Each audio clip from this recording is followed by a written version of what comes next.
Binulabog ng sunog ang mga residente ng Sitio Ulap, Barangay Basak, Cebu City, alas 9:30 ng gabi ng Martes, Marso 5. Mabilis na nakaresponde ang mga bumbero at matapos ang 31 minuto mula sa first alarm o alas 10:07 ng gabi, idineklara itong fire under control at alas 10:17 ng gabi, tuluyan itong naapula. Nasa 12 kabahay ang apektado ng sunog, kung saan 7 rito ang tuluyang naabo at 5 ang partially burned.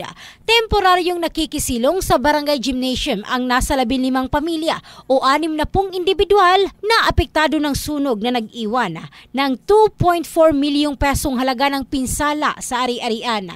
Sa ngayon, patuloy pa ang pangangalap ng impormasyon sa pagtukoy ng pinagmulan ng sunog. Ang bahaging ito ay hatid ng DriveMax Adult Herbal Capsule, lalaking laging umaangat. In the heart of changing lives, ito si Michelle Craste ng Brigada News Philippines, the Music and News Authority.